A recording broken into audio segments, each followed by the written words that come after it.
Արագ ներկայացնեմ իմ կարծիքը երեկվա բանավեճի վերաբերյալ։ Առաջին համարը, երկրորդ համարը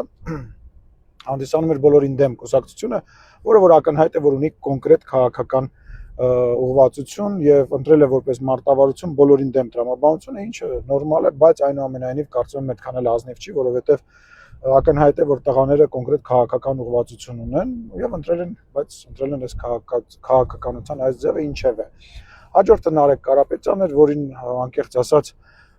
շատ, այսպես ասած, խղճով են վերաբերվում, որովհետեւ ակնհայտ է, որ տղան չի հասկանում որտեղ է հայտնվել եւ թերևս երևի հանդիսանալով այդ ընտանիքի լավ հայերեն խոսացող անձնավորությունը իր վրա է վերցրել ամբողջ ընծանր բեռը կրկնել 300,000 ադրբեջանցի թեզը եւ անընդհատ ձև անել, որ բոլորը իրեն հասկանում են եւ բոլորը իրեն հավատում են։ Հաջորդը դա,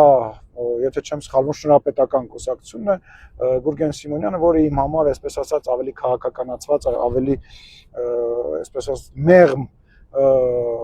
Սասնա ծռերի խոսույթը ներկայացնող մի ուժ է։ Հայկ Մարությանը անկեղծ ասած շատ ծիծաղել էր, որ ոնց կարելի էր գալ 4 ժամանոց շոուին եւ շոուի սկզբից լքել շոուն ձև անելով, որ իբր կգաք կբանակցենք, կգաք կխոսենք եւ այլը, եթե 1% կամ 2% քվեարկող կար, դա էլ այսպես ասած սկուտերի վրա մատուցել մնացած ուժերին։